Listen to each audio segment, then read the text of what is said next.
Hi అండి, ఎలా ఉన్నారు అందరూ? చాలా రోజుల తర్వాత ఈ వీడియో పెడుతున్నానండి. ఈరోజు రాగి ఉప్మా ఎలా చేయాలో చెప్తాను. ఫస్ట్ గీ వేసుకొని తాలింపు వేసేసానండి. ఈ తాలింపులో జీడిపప్పు కూడా వేసుకున్నాను. మీకు ఏది కావాలంటే అది వేసుకోవచ్చు. తాలింపు వేగిన తర్వాత ఆనియన్, మిర్చి, కరివేపాకు వేస్తానండి.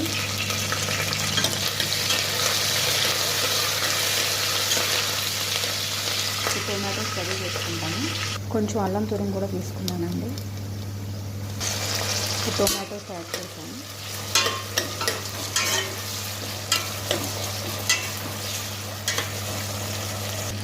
టొమాటో కూడా బాగా కుక్ అయిపోయిందండి. ఇప్పుడు 1:4 రేషియోలో వాటర్ పోసుకుంటాను. వాటర్ బాగా బాయిల్ అయిపోయిందండి. ఇప్పుడు రవ్వ వేస్తాను. రవ్వ వేసిన 2-3 మినిట్స్కి రాగిపిండి వేద్దాము. రాగిపిండి కూడా వేస్తున్నానండి. ఇప్పుడు వేసేసి మూత పెట్టేద్దాము. అండి బాగా కలిపేసుకున్నాను. రాగి ఉప్మా రెడీ అయిపోయిందండి ఒక 2 మినిట్స్లో. వీడియో నచ్చినట్లయితే